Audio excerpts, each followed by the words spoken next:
Welcome to TruPowur, home of the most powerful marketing tools, training, and technology on planet Earth. Get ready to earn, enjoy, and experience more than you ever dreamed was possible. If you're tired of just getting by and ready to really thrive, then buckle in and listen up. Here's your host, Matt Fox. Today I wanted to do a little more in-depth walkthrough on the TruPowur Pro CRM and dialer platform. Also open up the floor for questions. I've had a lot of people who have asked for certain kind of things either to be added to the CRM or understand a little better as to where to find things, how to sort things. And so today we're going to delve a little deeper into that subject. So let's go ahead and pull our quick launch menu up. And just a heads up, there obviously have been some other items added to the quick launch menu. So the Zoom launch button has been added to the left side of the column. And we have a couple of additional items here, so which we'll cover a little bit later. But I use this a lot, especially when I'm trying to keep appointments, and that's the use of this alarm clock. And it allows you to set an appointment. So if I know I have an appointment at 11 o'clock, I can go up here and say, okay, at 11 a.m., I want that alarm to go off. So it'll remind me as to whatever is going on or whatever appointment I need to set. So the bells will go off. So that's a handy tool. And you've got a timer and a stopwatch. And if you're wanting to know about, what holidays are coming up and things like that. And so it is a very handy tool. And I use it all the time. So I thought maybe that would be something that would be beneficial to everybody else. And of course, one of the other things is the unlimited marketing incentives, which we use in our daily marketing abilities.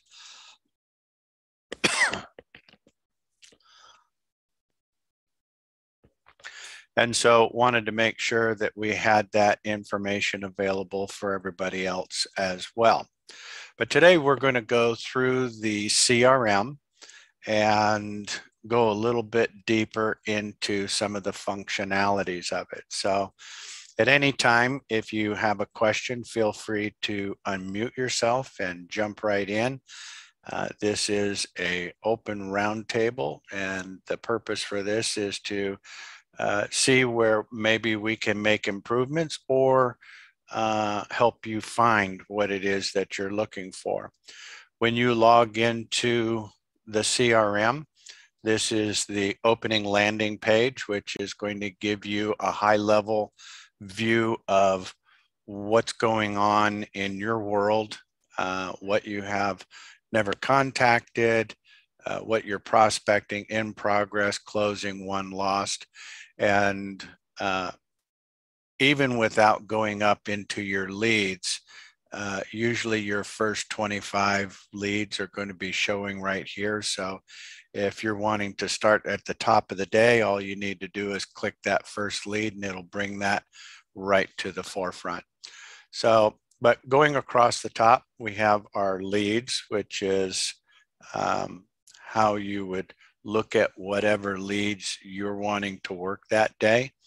And so wherever you left off is what it's going to bring up the next time that you come into the system.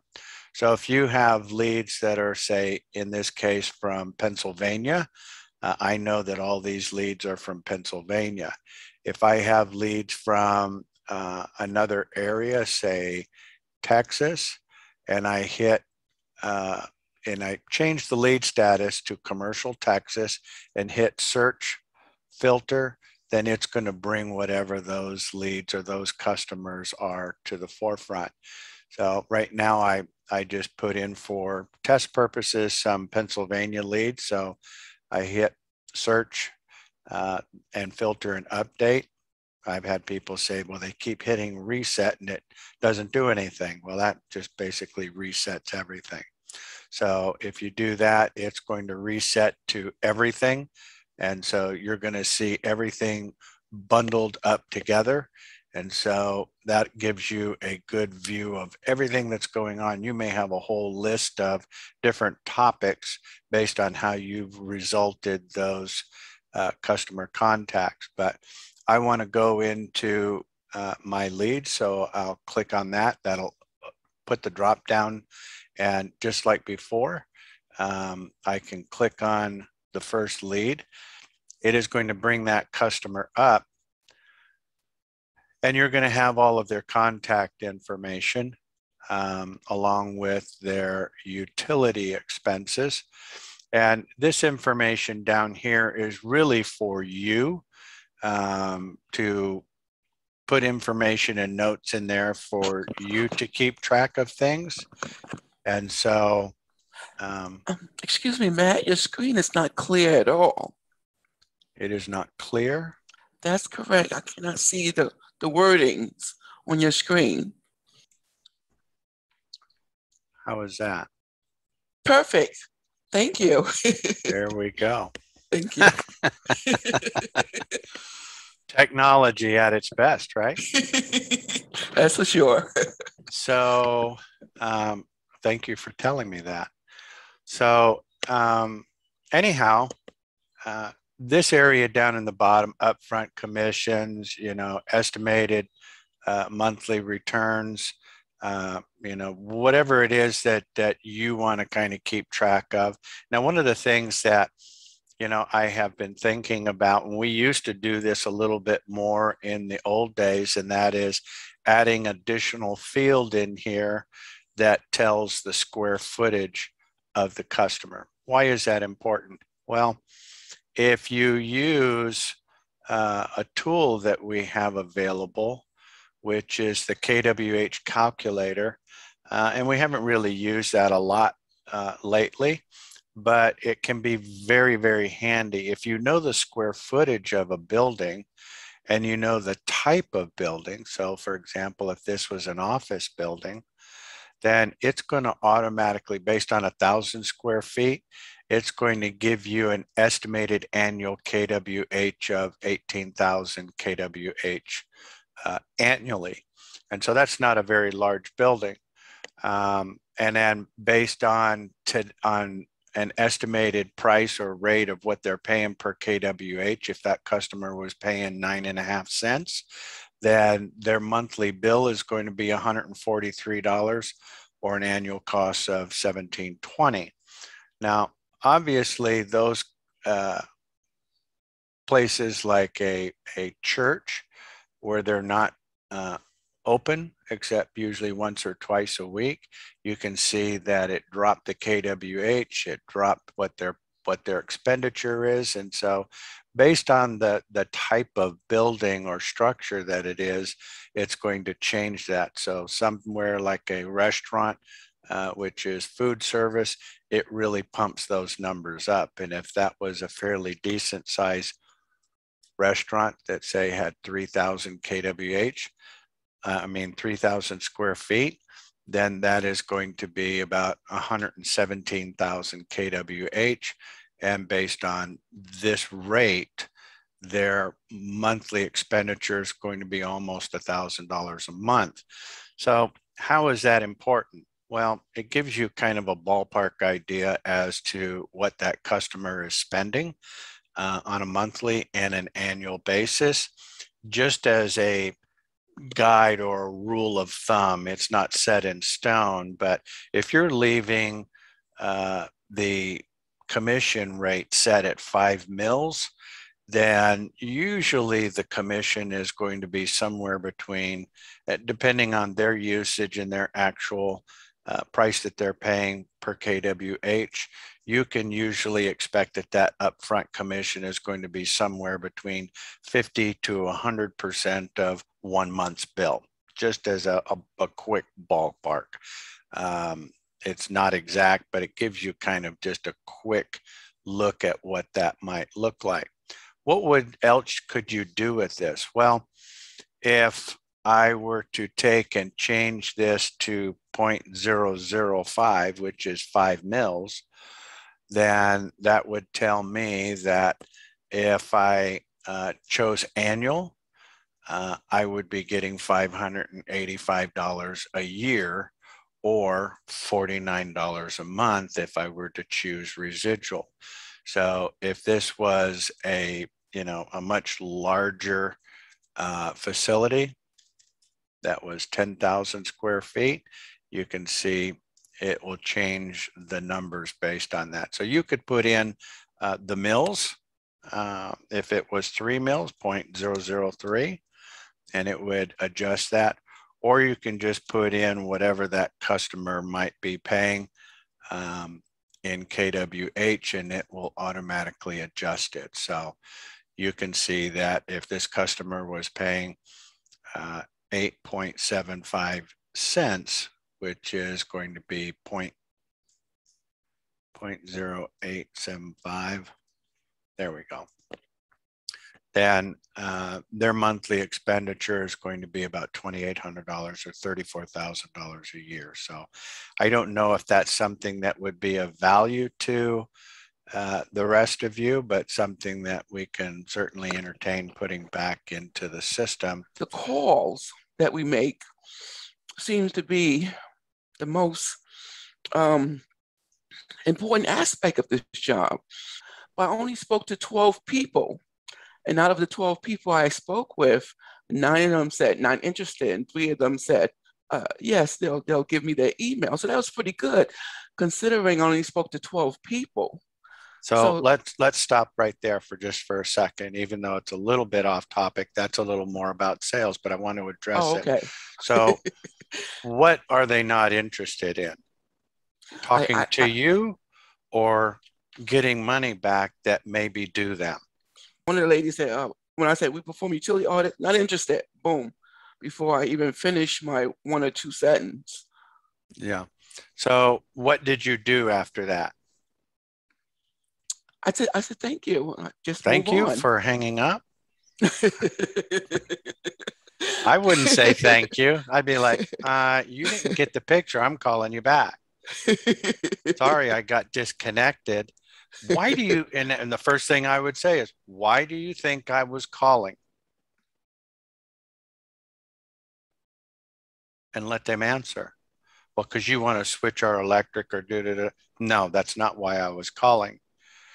My records show that your firm has not had its 3-4 year audit to ensure that the underlying charges that the utility is expending to you are correct, and you may be due a significant amount of money back. That doesn't cost you anything, but for somebody to make a decision, anybody who wants to make an intelligent decision wants to have the facts in front of them to make an informed and intelligent decision.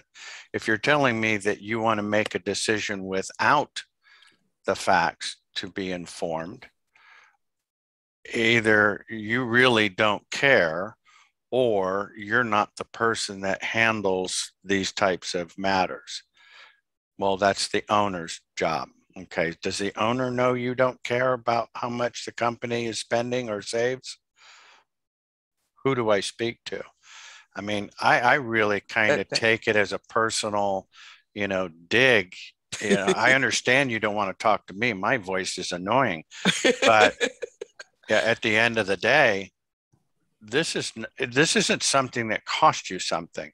This is being intelligent and taking the information that can be provided to find out how much money you may or may not be due, right? If I called you and I said, I've got a $100,000 check waiting for you, do you want it? Would you just go, no, not interested? I take that kind of approach to it, but your approach sounds fantastic, but don't be afraid to call them back and call them on their BS and just say, hey, look, why do you think I was calling? Because they've formed an opinion in their head based on the introduction, they probably heard TruPowur and they're like, oh, it's another person trying to switch my electric. Yes, yes. It's not why I'm calling. Okay. Oh, why are you calling? Buying question, right?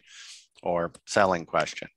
And then go back into it and just let them know, say, hey, look, I get it. You probably get a lot of calls from energy brokers and things like that, but we perform audits on billing discrepancies and errors, providing refunds dating back 36 to 48 months, depending on the statute of limitations, state to state.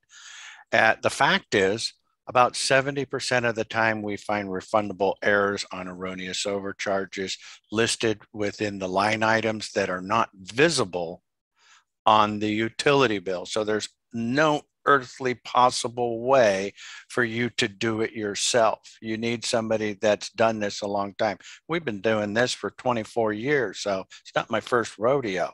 You're not the first person to tell me they're not interested in getting money back. Well, that's not true. Well, Matt, you're a great communicator. I must say I'm not. Well, I think you just need to. Do you ever record yourself? No. Yes, you do, because the system records every call. Oh, that's right. So you can go back and listen, and maybe you're taking too much time to introduce yourself, and if they feel like it's a little wishy-washy, yes, then what's their response? I mean, if somebody called you and they're like, oh, well, you're like, oh, God, I don't want to deal with this. Okay. Right. So critique yourself. I critique myself all the time. I do things sometimes or say things. I'm like, why did I do that? That was the most boneheaded thing that I could do. So where do you find that information? Right. So going back to a little bit more about what we were talking about, over here in Tools, under Dialer Matrix, you will see, and then you can put in there month to date, or you can put in a date range of whatever you want. But let's just put month to date. So if I put in month to date or yesterday or whatever it is you want, and it will update, and then it'll show all your calls. And here's the recording.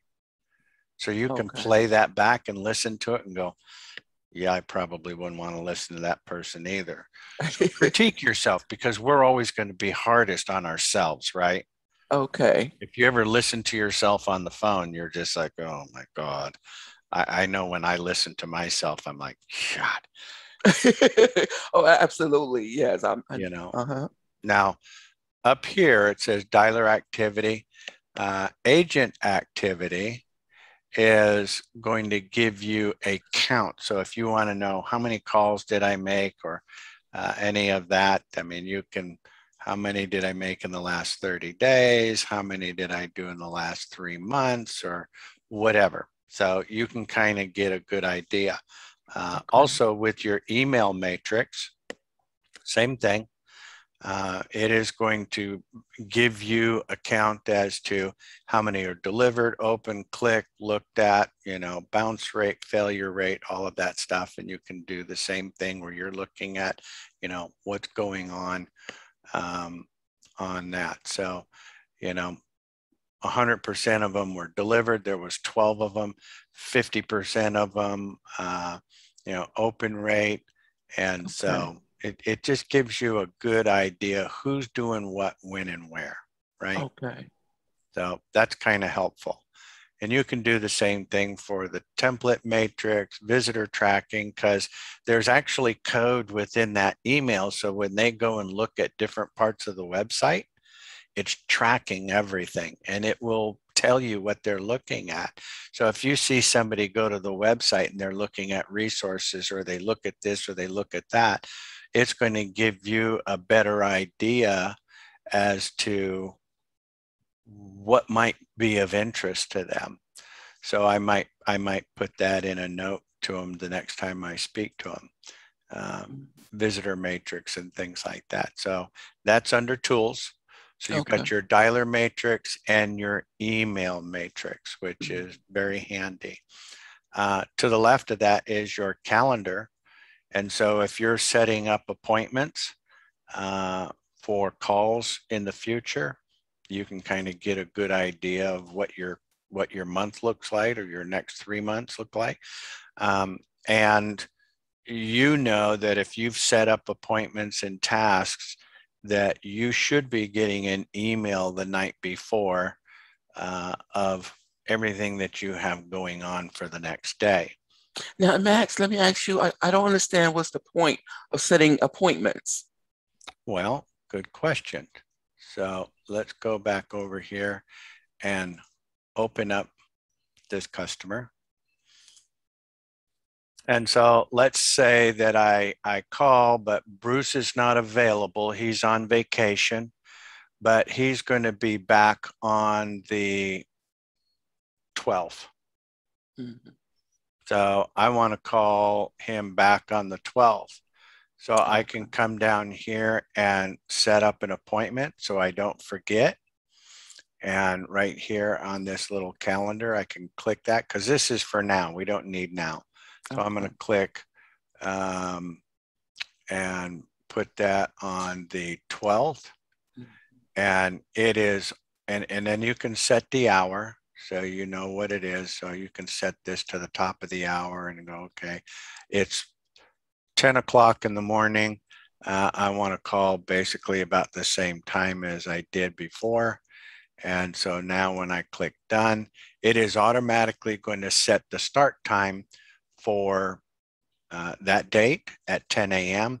And it'll always move the end date out an hour. You can always change that for 30 minutes, but it's going to set it at an hour. Okay. So the appointment is set for, by me, for me. If there's, a note you want to put in there, whatever the customer, Bruce was on vacation. So maybe when you talk to him, hey, Bruce, how was the vacation? So you can remember, because you start talking to a few thousand people, you're just like, okay, Bruce. So once you click add, it is going to set a reminder for you so that when the 12th comes around, you know who to call, why you set that appointment, because Bruce was on vacation. Does that make sense? Oh, now, absolutely. Thank you. So, and that'll show up in your calendar as well. And then the night before, the system will send out an email with all of your appointments for tomorrow. So you'll look at that and go, oh, okay, I got a really good busy schedule today. That's nice. So that's great. Now, when you're looking at the customer's information here, I think some people have a tendency to think that this is a search process, just because there's a little search up here. Has nothing to do with it. The current lead status is important. So if I've spoken to this customer, I need to change the status, and that is it's never contacted. Whether it's a fresh lead, they typically all start as fresh leads when they're imported. Mm-hmm. You may have pre-qualified them, the customer was a call-in, or it was a self-generated lead, or a social media search, or information gathering. But most of it is going to be in progress type of stuff, where you may have first call, voicemail drop, second call, voicemail drop, or first call, no answer, no voicemail, try again later. So you may have some of those that you called and it just rang. It didn't go to voicemail. There was nothing. You couldn't do a voicemail, anything. So this right here, first call, no answer, no voicemail, try again later. Mm-hmm. I think if you try that at different times, so maybe you tried it one day at 10 o'clock. Let me go back over here. So if you tried that once at 10 o'clock in the morning, and then you tried it again at 2 o'clock in the afternoon, and then 4 o'clock, I think after the third time, we could probably surmise that they're not answering the phone.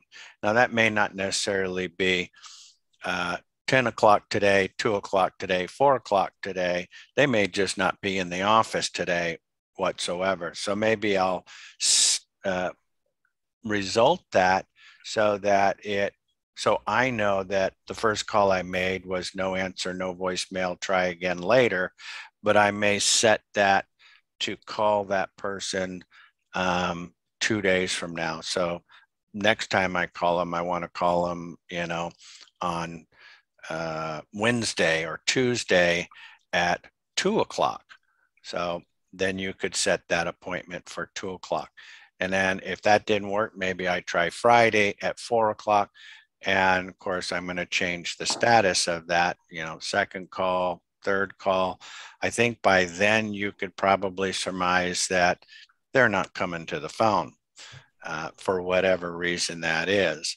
Now, you certainly, if there is a website, you can certainly copy that website and go look at their website, and maybe you'll see on their website, we're gone until spring or whatever. Okay. So there should be plenty of information, but ultimately, if the deal is done and you don't want to call them anymore, well, you don't want that lead to keep coming up in your list and have to try and click through, 200 names to get to where you left off. So this makes it easier. So you lost because there was no answer, was a fax machine, not interested, told you to go pound sand, hung up on you, but let me tell you, that's not, if somebody does that, I'm calling them back. Don't accept the first time, because I don't have the courage. They're saying no, right? Oh, yes. Not interested. Okay. The lady said, take me off your list. Well, that's wonderful. They're a business. Now, if they're residential, don't call them back. Just take them off the list. But commercial, there's no such thing as do not call list on commercial. And so, not interested, click. I'm calling them back. Say, excuse me, why do you think I was calling? Anyways, difficult to reach. Obviously, that would be apropos for that, right? Lost to a competitor in an existing contract. What does that mean? Well, we can't do anything right now, but they're in an existing contract that expires at a certain time. So I might lose it right now, but I can set that for a future date. So that's certainly, important to note. Take me off your list. They basically told you to go pound sand, right? Unqualified, regulated. If you're talking to that customer about commercial electric and not the utility audit, and they're in a regulated area, then obviously that's not going to work. Now, Texas has the highest concentration of deregulation, but no state is 100% deregulated, right? So I might be talking to, like, even where I just moved to in McKinney, I can go a couple blocks a different direction and it's regulated and deregulated. So sometimes there's going to be some areas where you're like, well, why did I even get that name? Because there's just, it just is a very strange thing the way some of that operates. So don't get upset about it. And the other one, which a lot of times people will get, especially if you got like a bunch of 7-Elevens, or you got a franchise and you're talking to them and they tell you that the bills are paid at corporate. We don't handle that here. Then you're probably going to want to go through and click on that and probably set the next 5 or 10 of them that you have. Once you get the corporate information and put that on the first one, then you're going to want to probably change all the other ones to bills are paid at corporate. So you're not calling those people and getting them all riled up to say the same thing, right? So once you get the corporate information, change the information on the first one to the corporate information that you need to get a hold of, and then the ones proceeding after that, just go ahead and result those to bills are paid at corporate. And then, of course, the ultimate, you know, disconnected, business closed. I mean, if you get that strain, you know, no good, then can't really do anything about that. We've got 280 million customer contacts in our database for the US, for all 50 states, and 60 million in Canada. I have a call center that actually calls every single record to update information to make sure it's accurate. And they do about 24 to 26 million record updates per year. Wow. So, but even still, it could be 3-4 years before that gets called again and updated again, right? So sometimes things change. So you just have to be kind of understanding about Just a quick question, Matt. The category, which one would you select when the gatekeeper took a message? In progress.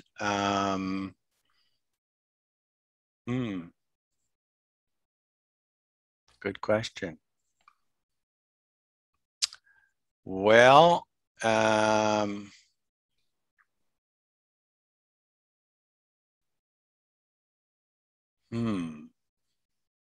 things that make you go, I will get that added. Oh, terrific. Terrific. Thank you. That's why we do what we do.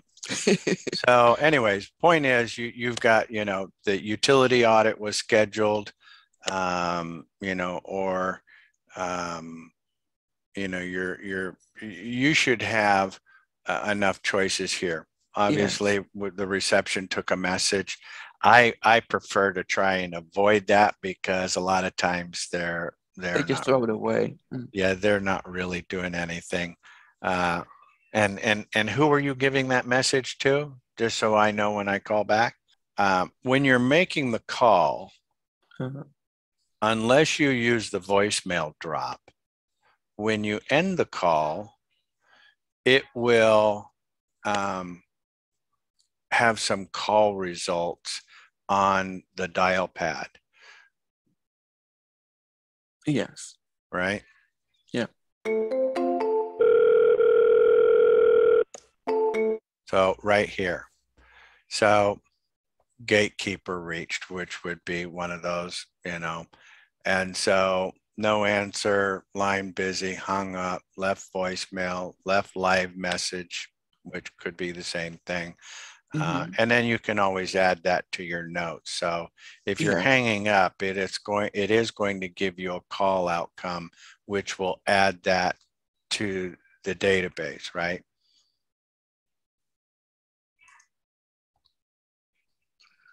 Okay. So, and then you can put notes in here. See how it just added it down here? So, yes. Or you can put extra notes here. If you put in notes that are important and you want to make sure that that stays at the top, you can pin that to the top so that you always are going to refer to that. Like, don't ever talk to Bob. He's a wonderful individual, but is mean or whatever. So you can do that. Any attachments that you've added are going to be in there. Any tickets relative to that, if you've added in any tickets. And then, of course, all of your conversations are going to be listed below. Okay? Okay. Now, other than resulting that call and changing the current lead status so that let's go ahead and change this. So let's put first call voicemail drop.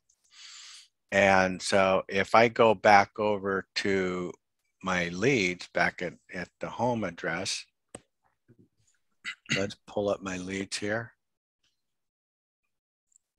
You'll see that now I have I've got one that's, in progress, first call voicemail drop. So I may want to, if I've got a whole bunch of those, I may want to go in and just recall those people. So if I click on that, it's going to bring me all of those people. So by changing the status as you go along, you're going to start building out this, which is going to tell you where you stand. And it took it out of here, right? Because this was 241. Now it's 240.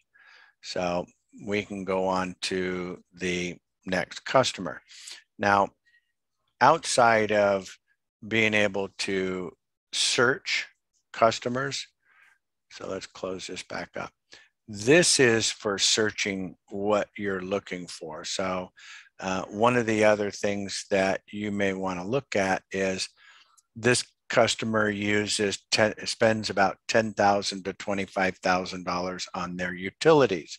And so when you look down here in the lead campaign, you're set to, it's always defaulted at when it's imported into the system as canvassing.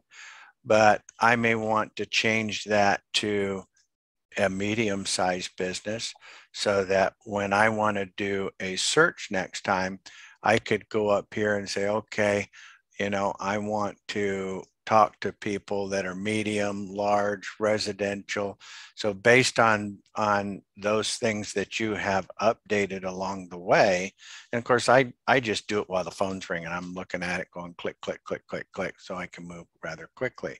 And you'll get used to it if you're moving along. I just try to multitask as much as possible. And so that's going to make your life a lot easier. So this side of the contact information page is to help sort that customer based on the criteria that you're looking at. In other words, so what you want to be able to search that customer again. So if you say that 10,000 to 25,000 is going to be a medium customer, and a customer that's over 100,000 or over 50,000 is a large business, or small businesses are going to be 10,000 and under, or 2,000 to 5,000, this helps you rein in those people that you want to pay attention to during that call segment. Does that make sense? So this is not a search field, but it will affect the search over here. So if I change that and I say I want to talk to all medium customers, then I'm going to be able to update that. Now it's not going to show anything because I didn't change the status of that customer yet. Okay. So you have to hit save. So if you select large businesses, only large businesses will come up. Yeah. If you've updated it, it's not going to know on its own. Okay. We don't import it and say 10,000, because you're going to get a range of small to large, right?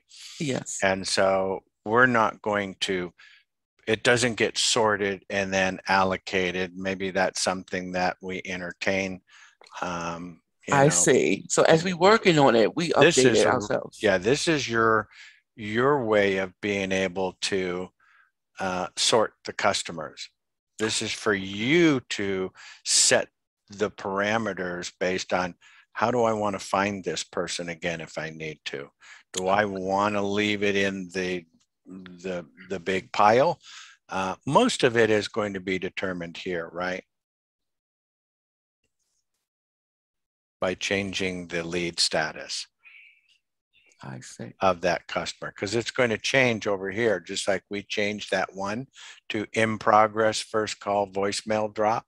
Yes. So let's say if I took this one and I changed it to second call voicemail drop. So I've already done 2 calls and a voicemail drop. So let's go back over here.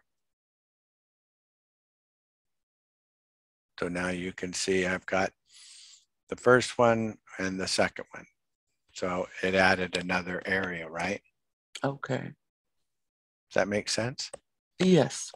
So all of this is to help you define what that customer is, so that when you go over into your leads, you're able to find the group of people that you want to speak to at a later date. Okay. I know that probably seems like a lot, but it's not really, once you do it a little bit. So, and we are making some changes and updates to the scripts along the way, try to make that a little bit easier. But, you know, I look at scripts more as a guideline, not necessarily this is verbatim what I've got to say. Even when you hear me talk, I don't talk just like this, but I basically know the introduction, why I'm calling, what we do, and here's how it works, right? And then if you've got, you know, rebuttals, right here, we're not interested, we're fine. Have you used this? Oh. No. No. Okay. Let me think about it, closing questions. And so there's a lot more of that type of stuff available if you go into the documents. So anyways, so the other thing is if we had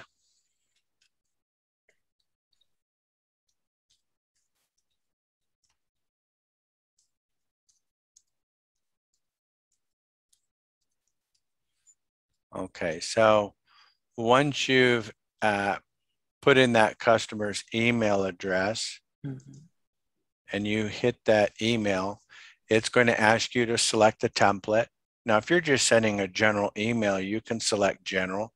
It is going to import that customer's information and allow you to put, you know, whatever it is that you need to put in there. So, and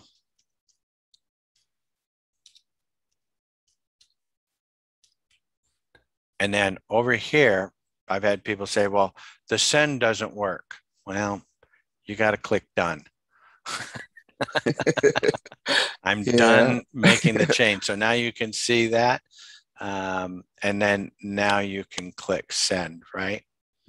Yep. So whether it's a general email, whether you're using the templated emails for the utility audit or whatever it is you need, or if there's some other templates that you would like to see, let us know. So there you go. So making that a little bit easier as well. So now I have had people who have said that I send it out, but then I get this email back says that it's bounced or something has happened. If you're running a VPN, you need to turn it off. It will jack up the email hooks that are tied into the system. So there's a lot that goes on in the background, but if you're running a VPN, then it can't truly identify where it's coming from. And then it is going to classify that as spam and kick it out. So we don't want to do that because that will just make things worse. And we're constantly making adjustments on that. One of the things that we are working on is a drip system where you can take and put the customer's name and email in there and hit go, and it will just continually follow up with that customer until they do the appropriate response. So that is something that we're actively working on in the background as well. So yeah, and I think some of that had to do with the fact that we had somebody, I won't name any names, but they were sending out thousands of spam emails. And oh man! So while we're doing work, it keeps kicking back to the IP, and so we've resolved that issue. Okay. Gotcha. So people are always trying to be slick, right? Yes. So anyways, but one of the other things that we're wanting to add is the drip system, which is just going to make that a whole lot easier because it will use different switches and different hooks in the background. It's just a matter of getting all of that process laid out with the APIs and hooks in place so that it reports back to you as to the current status of that customer. So when they look at it, you're notified. And if they don't respond within a certain time period, then it will automatically send the reminder and let you know that the reminder was sent. Once they click on something, then it adds a tag to that event. And then, so even if they don't move forward after that, it will respond in a certain way. So when you look at a flow chart, if you say yes, well, then what are the results after yes? Yes is going to take them to a different series of, I appreciate you taking the time to look at X, but we still need to do B, right? So it's going to monitor that customer's actions, and a lot of that is just like, you probably notice that when you go look up something. So let's say that, you go look up diamonds, and now everywhere you go, it's like, now you're seeing ads for diamonds. Mm-hmm. Yep. Actually, yeah, that is the case. Yeah, yes, indeed. And so they're tracking that and going, oh, here's somebody that likes diamonds. So let's make sure that this person just keeps seeing our ad everywhere they go, so they'll come back. That's awesome. Kind of like that. Not really, but I understand. even with follow-up, as much as if you know that if you have their cell, then if they don't respond within a certain period of time, it can send an SMS message to say, hey, just wanted to let you know where, time is running out or whatever. And so it's always going to be courteous and follow up with that customer. And so even with sending out follow-up emails and or SMS messages along the way. So anyways, but on the contact customer page, the contact information page, I just wanted to make it really clear that this over here, because I had some agents and brokers that were like, I keep changing this, but it doesn't do anything. Well, yeah, it does. You just don't think so, because they thought this was search for the next person. Everything that you see on here is really to identify the customer that's on the page. So whatever you're doing goes, well, I'm wanting to work in California or wherever. And so they kept changing this. And what they were doing was they were taking Texas customers and making them California customers. So when they would go into California, they're like, I just keep seeing the same Texas guys. Well, that doesn't make any sense. Well, come to find out, they were changing the lead source from Texas to California so that when they pulled up California, they were seeing the same customers again, not realizing they were the ones that were doing it. So probably leave this one alone. I probably should just take that one out. But anyways, so there's always the possibility that that lead, for whatever reason, could technically really be a residential. Maybe it came up as a business, but you look at it and go, no, that's not really zoned for commercial. That's a residential deal. Yes. So, you could always change that, but changing the lead status to small, medium, large, or residential is going to be sufficient. And then up here, this is going to be your big one. Changing that to the progress. And if there's something that you would like to see in here, then, let me know, let support know.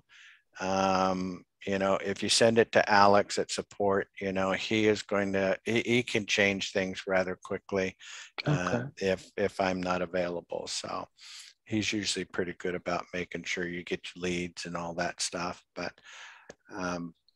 I've got some other staff that I'm training and bringing on to make things a little easier. So, Oh, great. Because we're growing and growing and growing. So anyway, so there's the information page. And, you know, if you've got some thoughts and interjections or things that you have found that have worked really well by introducing it a different way, let me know. We can make changes. We can always make alternate scripts that people can try and use. And I really even hate calling them scripts because any kind of formatted conversation is considered a script. Okay. My talking to you today is technically a script, even though it's not written down. So, and then the commercial guideline or script is if you were opening with commercial and not the audit. The residential is the same as if you were opening with the residential, not the commercial or audit, and the same for solar. So just bear in mind, it's not this is the next step, because this is going to make it feel like you never talked to the person before, right? So anyways, once you have the utility bill for the audit, the auditors are under direction to let me know so that I can actually get with you and walk you through that next phase easily. And so anyways, so enough said on here. If you are trying to find a customer, you can certainly put that up here in the search. And bring that customer up. So if I was like looking for that customer, click it and it'll bring that customer to the forefront. If you happen to be on this customer's account and you see that a customer is looking at the email that you sent them, a pop-up will appear over here. You can click it and it'll bring that customer's information up so you can go back to it rather quickly. Does that make sense? Yes, absolutely. Yes. So the calendar, the tools, the dialer email matrix, and the help desk. Probably the easiest or fastest is just to send an email to support@TruPowur.com. We'll get probably a little bit quicker. But ultimately, if you want a track record of the support, you can add a new ticket, and from here select, you know, the type of ticket that it is. Put that in there. If you know the company that you were talking about,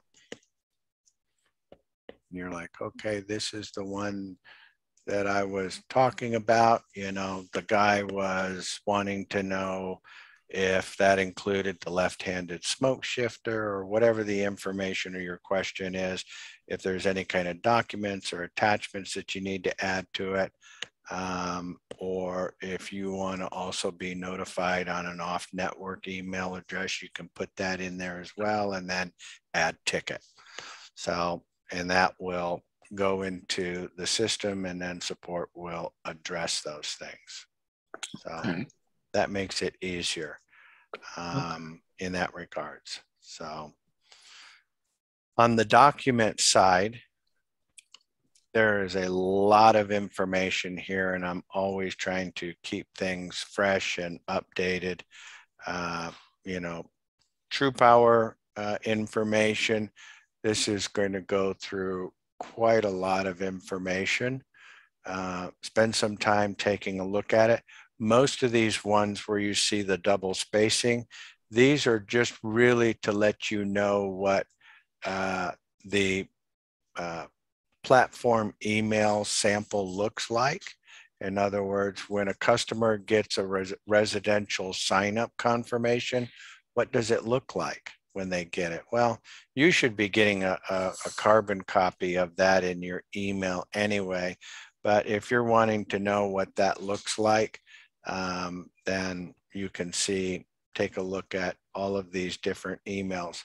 One of the latest things that we have added to our system is the peak demand email, where the system reads capacity. And so what most people don't know is the utility company at random 5 times a year takes a snapshot of a customer's usage. Does not matter whether they are regulated or deregulated. Everybody gets it. It's done by the utility. And so they take a snapshot of your usage, and at the end of the year, they take the 3 highest scores and they average it together like a bowling score. And that becomes the basis for what they charge you on the portion of the bill that you have no control over. Well, if you asked a competitor about that, first off, I would be absolutely flabbergasted if they even knew what you were talking about. But if they did, that's exactly what they would explain to you, but they don't have any solution. This process of being able to alert a customer took 3 years worth of programming. So a lot of money went into it, a lot of effort. But if you are a customer through the TruPowur platform, 3 days before that capacity tag is going to be read, the system will send this email alerting that customer and letting them know what day and at what time it's going to happen. So if they want to take advantage of it and turn some stuff off for an hour so their usage is little to none, they could save 10, 20, 30, 40% next year. So if you have a customer that spends 100 grand a month, that can add up to be quite some amount. So there is nobody else in the industry that has this ability. Part of that is attributed to our analytics and the fact that we're tied in with all of the suppliers and all of the utilities nationwide in Canada. So that's huge. So when somebody says, you're just like everybody else, yeah, you obviously don't know what you're talking about. So ask them when's the last time they got a peak electricity grid alert from their supplier. Never. It's never going to happen. When did their utility let them know when they were going to read their capacity tags so that they could continually year after year raise that amount that they're paying year after year? Never. So, okay, we're like the rest. Not. So you can go forward, confidently that there is nothing else out there like what we do, to include the utility audit. Now, we've been doing utility audits for 24 years. That doesn't make a lot of sense since TruPowur has only been in existence since 2007. So how is that possible? Magic. No. I've been in the energy sector since 95 and owned a company called Energy Pros that was an ESCO company that did LED lighting, motor controls, HVAC systems, Lubricity Pro, capacity banks, capacitor banks and things like that, things that help commercial customers reduce their usage and become more energy efficient. Well, in 2002, when deregulation came about in Texas, we gave our electric bills for the customer to a brokerage in effort to try and get their rate lowered. So it made the ROI of what we did look a little bit better. So that was a good thing. But after a few years of that, I realized we were giving away the farm, because we were giving it to the broker and we weren't getting anything except a better ROI. And so formed TruPowur and was immediately faced with the same dilemma that every brokerage in America is faced with, and that is, how do you scale? Well, because every supplier you have a relationship sends a matrix sheet. And that matrix sheet has several hundred different variables on it. And that comes to you on a daily basis. So if you have 3 suppliers that you have a relationship with, you're going to have basically 3 spreadsheets with several hundred different variables on each one of them. So if you're talking to a customer, are you going to delve through hundreds of different variables on 3 different spreadsheets to figure out what's the best deal, only to find out that if you don't close that customer today, guess what? You got new sheets tomorrow. And now you're going to have to do the whole exercise again. So on average, you're spending 90 minutes going through this exercise. How many suppliers can you have?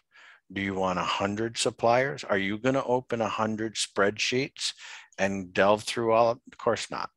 So it made it very challenging. And it wasn't until years later that I saw a Trivago commercial and I went, why hasn't somebody done something like that? And I looked for it. It didn't exist. So I went to work.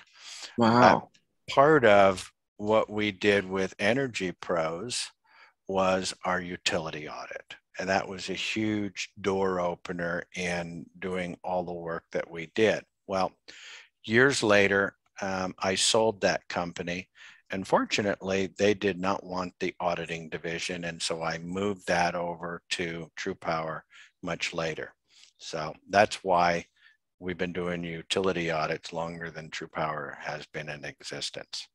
So anyways, that's a huge, huge benefit for people to take advantage of. And I mean, to me, and in my mind, there should not be a company on the planet that does not want to take advantage of something that could provide either peace of mind, you've got a clean bill of health, or here are the errors and the amount of the money that is due back to you. Do you want it?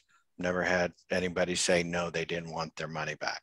So taking advantage of it. Sometimes people hear what they want to hear and they make certain assumptions. And they're like, we're not interested. Really?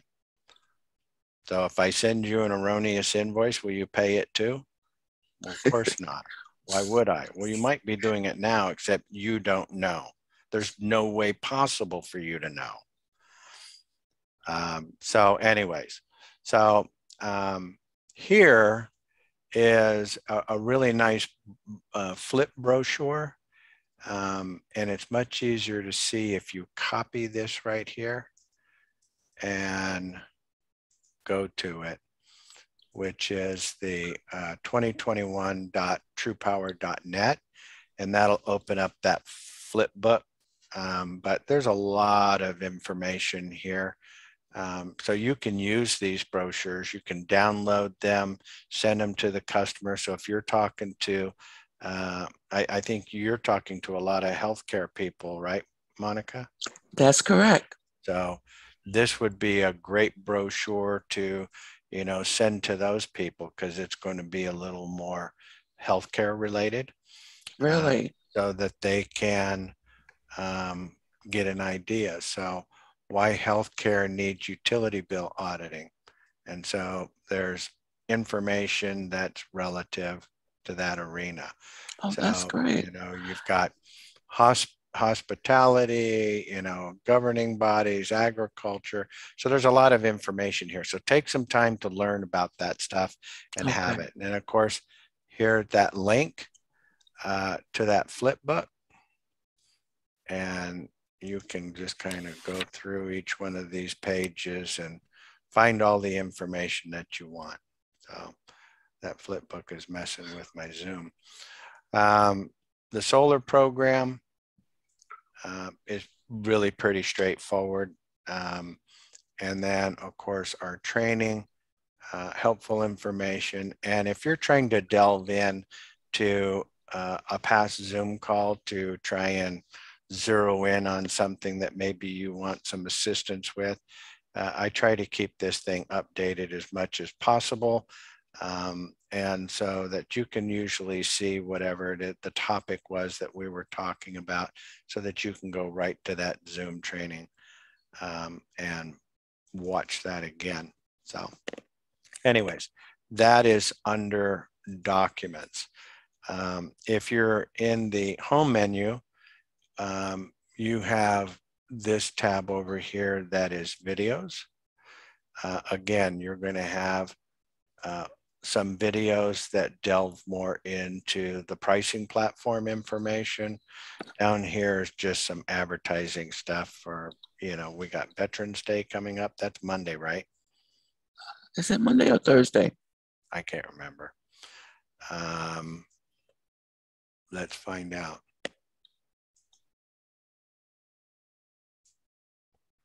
So November 11th, you're right. In 5 days, right there. Mm-hmm. Good deal.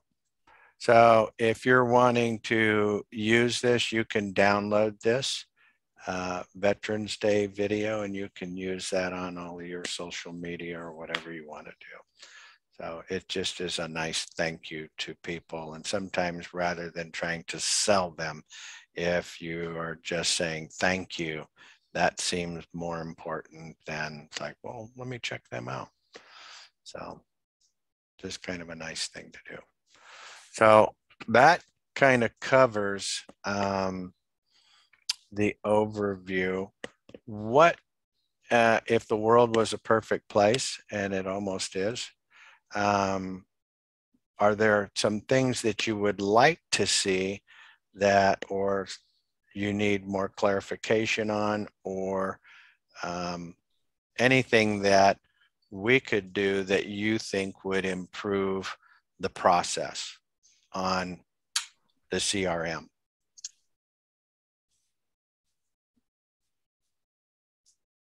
Well, I would say so far that the CRM is dynamic. It's quick, it's fast, very user-friendly. Yeah. Okay. So, perfect. Well, that's a good thing. We had the call earlier this morning because I've got a special event that that I paid for to attend at noon. So I know that we've got some people that came in late.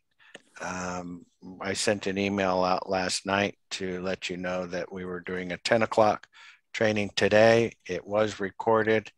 And so I will save that for everybody, but I've got an event that is coming up here in about 40 minutes. So I'm going to let you get off here, and then we will follow up at normal time next week. So I appreciate everybody being here that was here earlier, and I appreciate the ones that came late to get that news. Apologize for that, but we will see you next week, if not before.